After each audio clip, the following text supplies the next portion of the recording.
Salut, je me présente, je m'appelle Rachid, j'ai 46 ans, je suis entraîneur à la Fighting Academy. Je m'occupe de la section striking, donc boxe anglaise et K1. J'ai commencé par le basket. Et ensuite, vers l'âge de 14 ans, je me suis mis au Muay Thai. À l'époque, il n'y avait pas de salle de boxe de haut, donc on s'entraînait un peu à l'arrache.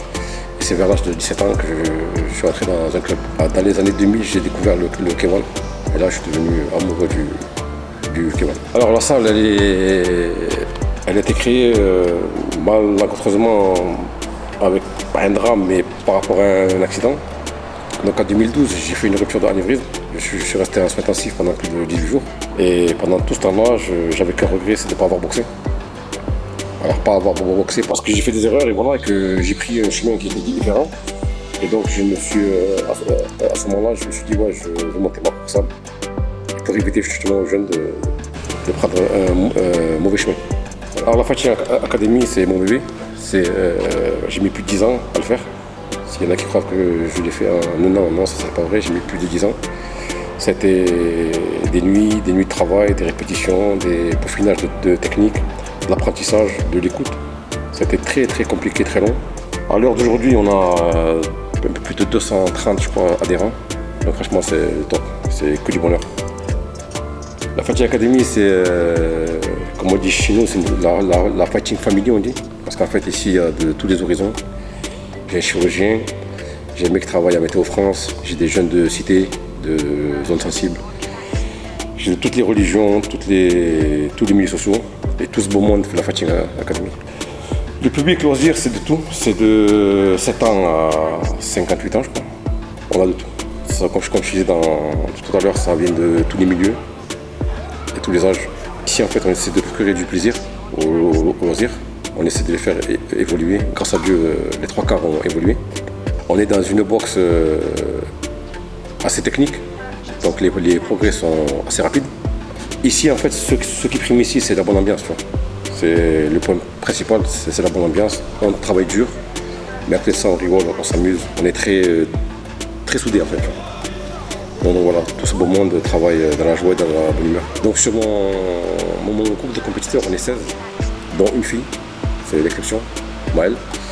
Il y a des conditions, je ne vais pas te mentir, il y a des conditions pour faire partie des compétiteurs. Il y a des règles à suivre, il y a des sacrifices à faire, on n'a pas le choix. Et après, eux, ils ont entraînement 5 fois par semaine. Donc ils font du spécifique, du technique, du physique. Voilà. Et pour intégrer, en parenthèse, le groupe compétiteur, il faut vraiment en vouloir. J'en ai vu plein passer, qu'ils avaient un bon niveau, mais derrière ils n'étaient pas sérieux, donc je préférais mettre un terme. Alors sur le groupe compétiteur, j'avais déjà un noyau, qui avait donc la saison passée déjà. On a fait une mise de gants avec un club, et sur ces adhérents-là, on a fait une mise de gants en octobre de la saison passée. En fin de saison, au mois de mai, j'ai été rejoint par Maël, donc il a fini sa saison dans son club, et Ferdinand au mois de juin. Donc dans les interviews, on peut voir que suite à une mise de gants, ils ont intégré le club. Non, c'est pas ça du tout. Ils ont fini leur saison dans leur club et ensuite ils m'ont rejoint en fin de saison pour justement entamer cette nouvelle année. Saison 2022-2023 impeccable, que ce soit au niveau des enfants ou au niveau des adultes. Chez les enfants, on a fait 17 champions d'Occitanie, 14 vice-champions je crois. On a 3 champions de France actuels. On a 2 vice-champions en kick et en K1. On est champion de France en Muay Thai. Pourtant, on ne fait pas de Muay, on est des kickers ici. Donc une saison impeccable. Mes compétiteurs sont des gens adorables. Le plus jeune a 15 ans, c'est Jabert, champion de France actuel, 2023. Et le plus grand, c'est Romain. Vous avez vu, il a 43 ans, si je ne me trompe pas. Pas pareil, champion de France cette année. Les bons et les mauvais côtés. Alors, je vais commencer par les mauvais côtés, parce que ça représente que 1%, donc ça va être vite. Donc en fait, on a été déçus par certains comportements, donc extérieurs à la salle. Voilà, qui nous ont un peu déçus, mais bon, c'est la règle du jeu, tu vois. C'est de bonne guerre.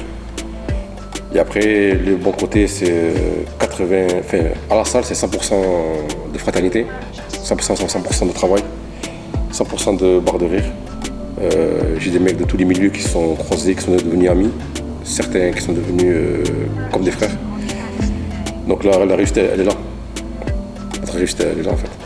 Le mot de la fin, je tiens à remercier toi déjà, en premier, Katia, NW Créa, pour le travail extraordinaire que vous avez fait avec nous pendant presque 2 ans, 2 saisons, que ce soit en intérieur ou en extérieur.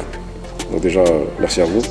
Je remercie ma femme, Sana, coach Sana, pour le travail qu'elle a fait, que ce soit à la salle avec les femmes, avec les enfants et avec les préparations physiques des compétiteurs et tout ce qui est papier et tout ça en haut.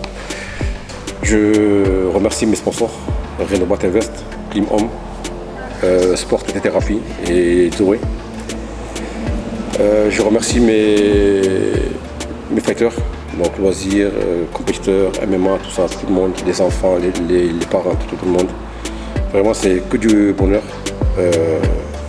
Et je vous dis tout ça l'année prochaine pour une saison explosive.